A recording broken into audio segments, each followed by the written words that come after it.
প্রিয় শিক্ষার্থীবৃন্দু, ম্যাথ ক্লাসে তোমাদের সবাইকে স্বাগতম। আশা করি তোমরা সকলেই ভালো আছো। আজ আমরা নবম অধ্যায় অর্থাৎ গতিবিদ্যা চ্যাপ্টার নিয়ে আলোচনা করব। আজকের চ্যাপ্টারে আমি বেগের সামান্তরিক সূত্র নিয়ে আলোচনা করব এবং সেই রিলেটেড কিছু প্রবলেমের সলিউশন করে দেব। তাহলে শুরু করা যাক আজকের ক্লাস। বেগের সামান্তরিক সূত্র আর বলের সামান্তরিক সূত্র প্রায় সেম। ওইখানে ছিল জাস্ট বল লেখা আর এখানে জাস্ট হচ্ছে বেগ লেখা। প্রমাণ টমান সবই সেম। যেহেতু আমি অষ্টম লেকচারে সেই প্রমাণটা দেখিয়েছি, আজকের আমি সেটা ইলাবোরেটলি আলোচনা করছি না, জাস্ট এটা বর্ণনাটা এবং চিত্রটা দেখিয়ে আমি বুঝিয়ে দিচ্ছি।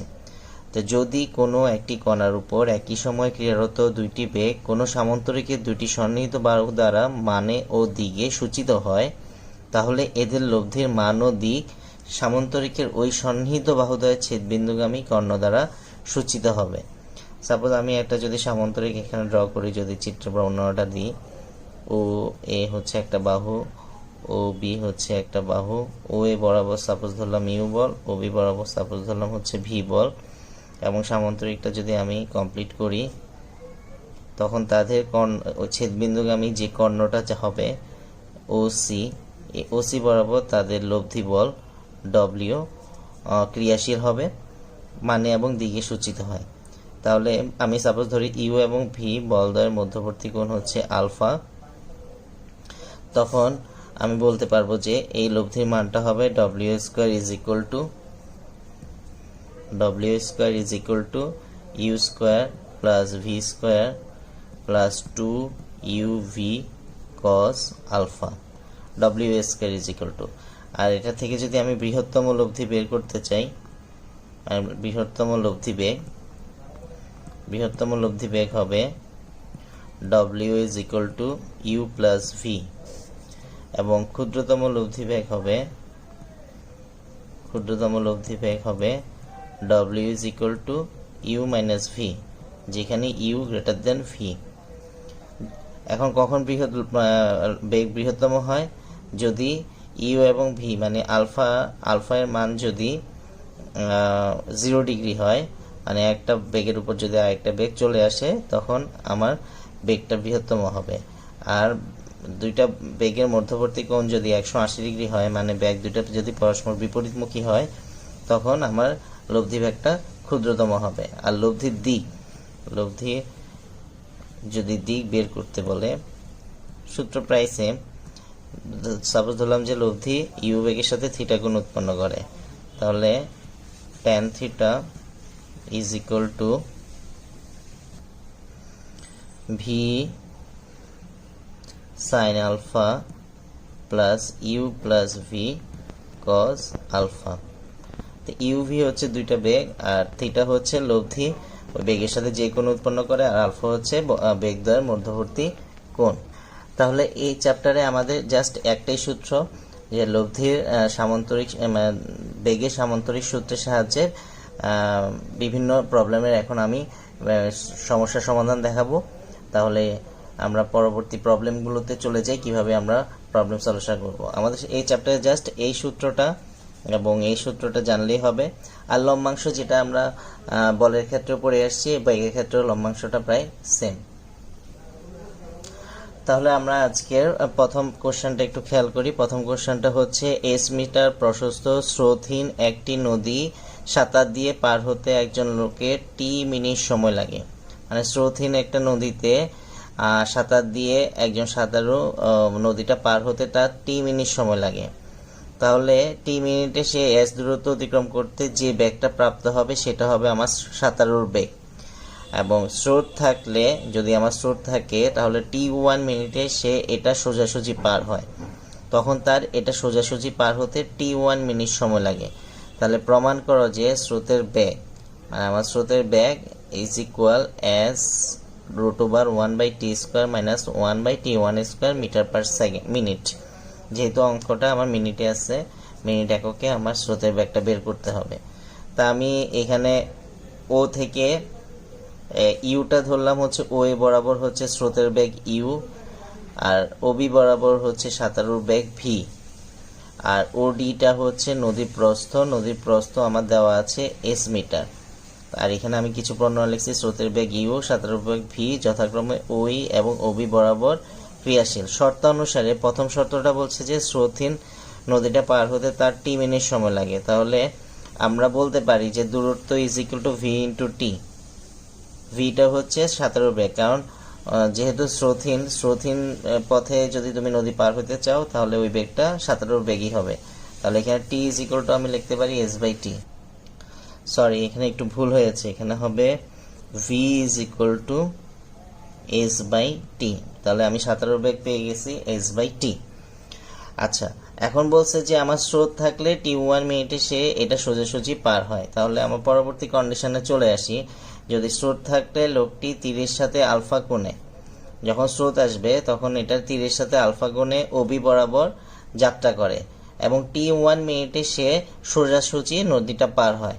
যদি সে সোজাসুজি নদীটা পার হতে চায় স্রোত থাকলে, তখন তার এই দুইটা বেগের লব্ধি বেগে ওডি বরাবর, মানে ওই স্রোতের বেগের সাথে লম্বভাবে তাকে যাত্রা করতে হবে। তাহলে এটাই এখানে লেখা হয়েছে যে স্রোত থাকলে লোকটি তীরের সাথে আলফা কোণে ওবি বরাবর যাত্রা করে টি 1 মিনিটে নদী সোজাসুজি পার হয়।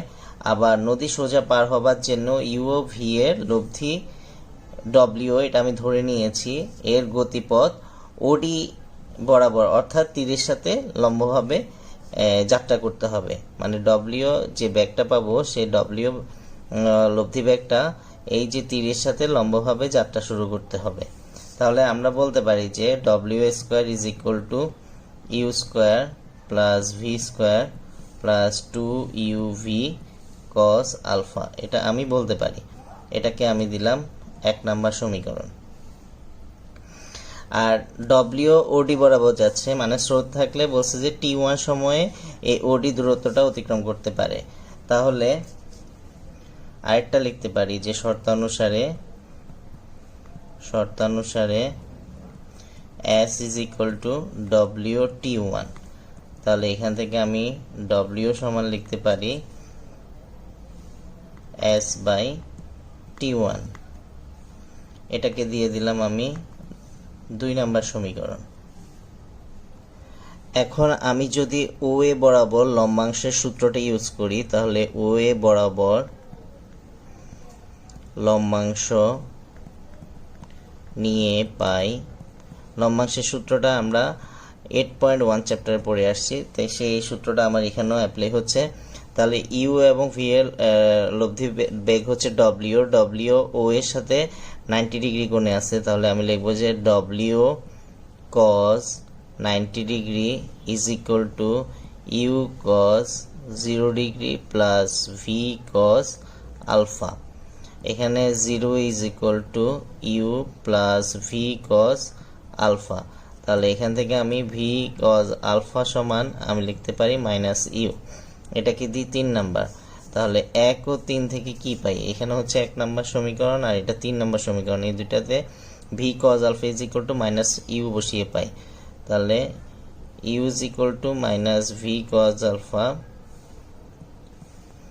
1 নং সমীকরণে আমি যদি বসাই, তাহলে W square is equal to you square plus V square minus 2 u square হবে, কারণ ভি কজ আলফার মান যদি আমি মাইনাস ইউ বসাই, তাহলে W square is equal to আমি আর আসবে v square minus u square.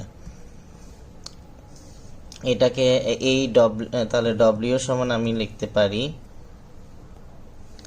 W না, এখানে যেহেতু আমার লাগবে কি স্রোতের বেগ, তাহলে স্রোতের বেগ আমি ধরেছি কি ইউ। তাহলে আমি এখান থেকে যদি ইউর মান বের করতে চাই, তাহলে you square is equal to লেখা যাবে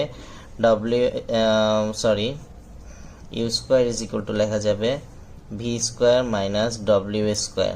আর ভি এর মান আমি এখানে বের করে রেখেছি এস বাই টি, এবং ডব্লিউ এর মানও আমি বের করে রেখেছি এস বাই টি 1। এই দুইটা মান আমি এখানে বসিয়ে দিই। তাহলে you square is equal to v এর মান হচ্ছে s square by t square, আর ডব্লিউ মান হচ্ছে s square by t 1 square. তাহলে এখান থেকে এস স্কোয়ার যখন কমন যাবে, তাহলে ইউ স্কোয়ার এস স্কোয়ার যদি কমন নিই, তাহলে 1 by t square minus 1 by t 1 square. তাহলে ইউ ইজ ইকুয়াল টু লিখতে পারি s root over 1 by t square minus 1 by t 1 square. এটাই হচ্ছে আমার স্রোতের বেগ। তাহলে স্রোতের বেগ আমার যেটা প্রমাণ করতে বলেছিল যে স্রোতের বেগ s is equal to √1 by t square minus 1 by t1 square, এটা আমার প্রমাণ হয়ে গেছে, মানে প্রুভড। একটা প্রমাণ আমি দেখিয়ে দিলাম। তাহলে শিক্ষার্থী বন্ধুরা, আমরা পরবর্তী প্রমাণে চলে আসি। পরবর্তী প্রমাণটা সিমিলার টু প্রিভিয়াস প্রমাণের মতনই। তো আজকে যেহেতু আমি বেগের সামান্তরিক সূত্রটা দেখিয়েছি, সেই রিলেটেড ম্যাথগুলাই আমরা আজকে করবো। আর 9.1 চ্যাপ্টারে ম্যাক্সিমামই হচ্ছে বেগের সামান্তরিক সূত্র রিলেটেড। তাহলে চলে আসা যায় পরবর্তী ম্যাথে। সোজাসুজি একটি নদী পার হতে একজন সাধারণ t1 সেকেন্ড সময় লাগে। এখানে কিন্তু স্রোতহীন বা স্রোত আছে সেটা বলে নাই। যেহেতু স্রোতহীন বলে নাই, তাহলে এটা কিভাবে যাচ্ছে, মানে একটা সাঁতারু সোজাসুজি নদী পার হতে তার t1 সেকেন্ড সময় লাগে, যেটা এটা জাস্ট বলেছে। আর বলছে যে স্রোতের অনুকূলে তীর বরাবর একই দূরত্ব, মানে নদীটা পার হতে, মানে নদীর প্রস্থ যতটুকু সেই পরিমাণ দূরত্ব যদি সে তীর বরাবর যায় অতিক্রম করতে, তখন তার t2 সেকেন্ড সময় লাগে। সাঁতারুর বেগ বলেছি u মিটার পার সেকেন্ড এবং স্রোতের বেগ বলেছে v মিটার পার সেকেন্ড, এবং সাঁতারুর বেগ স্রোতের বেগ থেকে বড়। তাহলে দেখা হচ্ছে t1 is to t2 is equal to √u plus v is to √u minus v। এটা আমাকে প্রমাণ করতে বলছে। তাহলে আমি ধরলাম যে সাঁতারু ও বিন্দু হতে তীরের সাথে আলফা কোণে ওবি বরাবর যাত্রা করতেছে, মানে সাঁতারুটা এই তীরের সাথে আলফা কোণে ওবি বরাবর যাত্রা শুরু করেছে। সাঁতারুর বেগ ও স্রোতের বেগ ইউ অ্যান্ড ভি, এটা আমার কোশ্চেনে দেওয়া আছে, যেটা ও এ এবং ওবি বরাবর ক্রিয়াশীল, মানে সাঁতারুর বেগটা ওবি বরাবর ক্রিয়াশীল আর ইসের বেগটা স্রোতের বেগটা ও এ বরাবর ক্রিয়াশীল। আর ধরে নিলাম যে তাদের লব্ধি বেগ হচ্ছে ডব্লিউ, তাদের লব্ধি বেগটা ডব্লিউ। তাহলে নদীর প্রস্থ হচ্ছে, এটাও আমার দেওয়া নাই, নদীর প্রস্থটা আমি ধরে নিলাম যে ডি। তাহলে আমি লব্ধি সূত্র থেকে জানি কি ডব্লিউ square is equal to you square plus V square plus 2u v cos alpha, এটা আমি জানি।